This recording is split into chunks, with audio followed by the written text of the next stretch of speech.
اعوذ باللہ من الشیطان اللعین الرجیم بسم اللہ الرحمن الرحیم۔ بیان ہو رہا تھا آپ کی خدمت میں وہ مسافر جو اللہ تبارک و تعالیٰ کی جانب سفر کر رہا ہے، جسے عرفانی اصطلاح میں سالک کہا جاتا ہے، یعنی مسافر الی اللہ، یعنی جو اللہ کی طرف سفر کر رہا ہے۔ تو سیر و سلوک میں اس مسافر الی اللہ کے لیے کچھ نصیحتیں آغاز ہی میں اس کتاب کے مصنف بیان کر رہے ہیں، اور پہلی نصیحت ذکر سے متعلق ہے۔ یعنی اگر کوئی مسافر الی اللہ،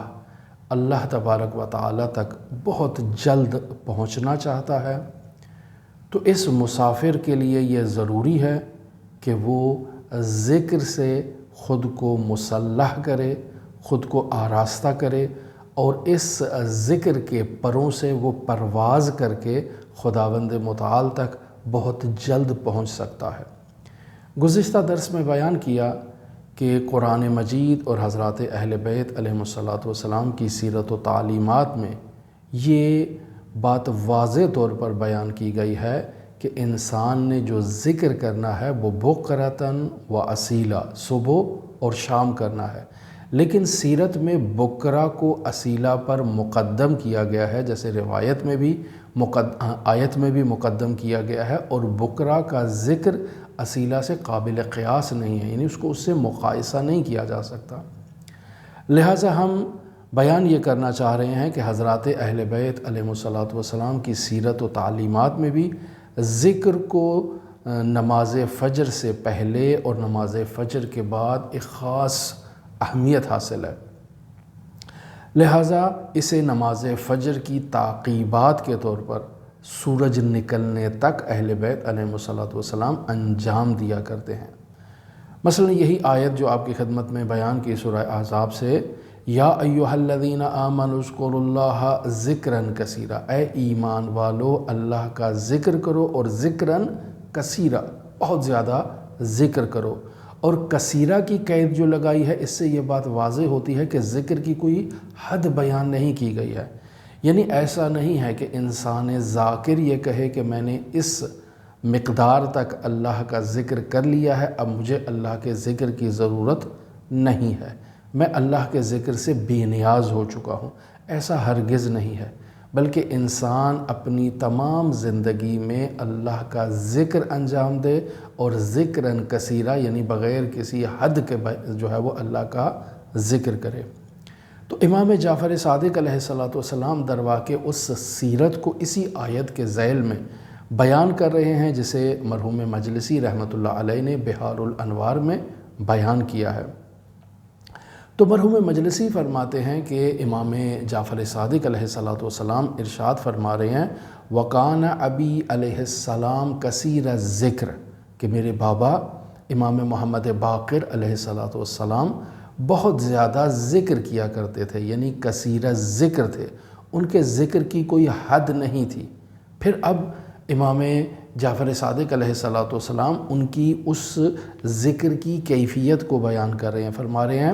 لَقَدْ كُنْتُ أَمْشِي مَعَهُ وَإِنَّهُ لَيَذْكُرُ اللَّهَ، میں اپنے بابا کے ساتھ دن میں جب کبھی ایک جگہ سے دوسری جگہ سفر کرتا تھا، جب منتقل ہوا کرتے تھے، تو اس مشی کی حالت میں، اس سفر کی حالت میں میں یہ مشاہدہ کرتا تھا کہ إِنَّهُ لَيَذْكُرُ اللَّهَ، کہ میرے بابا امام محمد باقر اللہ تبارک و تعالیٰ کا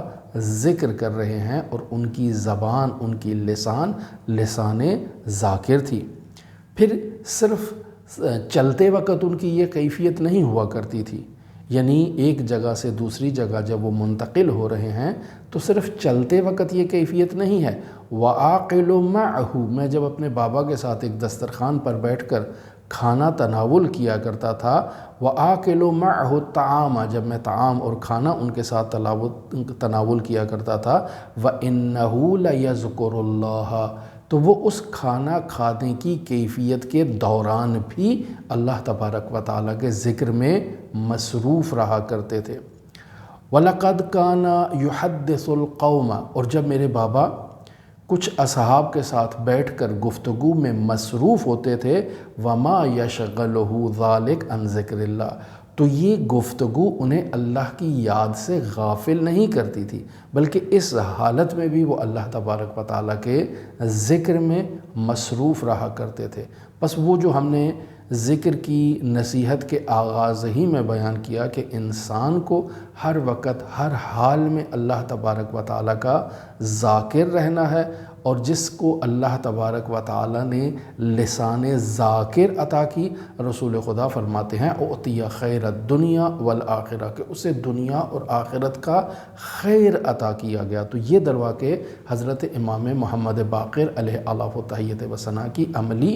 روش تھی، عملی سیرت تھی کہ وہ مسلسل اللہ تبارک و تعالیٰ کے ذکر میں خود کو مصروف رکھا کرتے تھے۔ اب امام جعفر صادق فرماتے ہیں وَكُنْتُ أَرَى لِسَانَهُ، یعنی جب وہ لوگوں کے ساتھ گفتگو کیا کرتے تھے تو كُنْتُ أَرَى، میں مشاہدہ کرتا تھا، میں دیکھتا تھا لسانَهُ، ان کی زبان مبارک اور لسان مبارک کو لازقاً بحنکہ، کہ ان کی زبان ان کے تالو کے ساتھ چپکی ہوئی ہے، اور یقولو لا الہ الا اللہ، لا الہ الا اللہ۔ میرے بابا امام محمد باقر تسلسل کے ساتھ ذکر لا الہ الا اللہ کو انجام دے رہے ہیں۔ وَكَانَ يَجْمَعُنَا، یہاں سے ہمارا محل شاہد ہے کہ ذکر کے وقت میں جو بکرا ہے، یعنی نماز فجر کے بعد والا وقت یا نماز فجر سے پہلے والا وقت، اس کو اصیلہ پر فوقیت حاصل ہے۔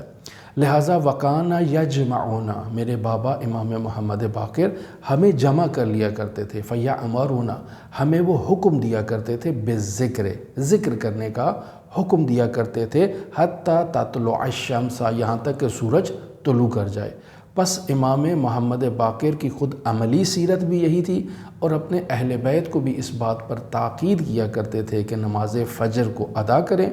اور مصلی عبادت پر بیٹھ جائیں اور سورج طلوع ہونے تک اللہ کا ذکر کریں۔ وَيَأْمُرُ بِالْقِرَاءَةِ مَنْ كَانَ يَقْرَأُ مِنَّا، پس یہاں وہ ہم میں سے، یعنی ہم اہل بیت میں سے جو فرد قرآن مجید کی تلاوت میں مصروف ہوتا تو میرے بابا اس کو کہتے کہ یہ بھی تمہارے لیے ذکر ہے، یعنی قرآن مجید کی تلاوت خود ذکر ہے۔ لہٰذا جو شخص ہم میں سے تلاوت قرآن میں مصروف رہتا، یأمر بالقراءۃ، اسے حکم دیتے کہ تم تلاوت میں مصروف رہو۔ ومن کان لا یقرأ منا، اور ہم میں سے جو تلاوت میں مصروف نہیں ہوتا، امرہ بالذکر، تو اسے میرے بابا ذکر کا حکم دیا کرتے تھے۔ بس معلوم ہوا کہ عرفان اسلامی میں، عرفان اہل بیت میں ذکر اس قدر اہمیت رکھتا ہے کہ انسان اذان فجر کو ہونے کے بعد نماز فجر جب ادا کرتا ہے تو نماز فجر سے لے کر وہ طلوع آفتاب تک ذکر کو انجام دے۔ اور وہ جو تہجد کی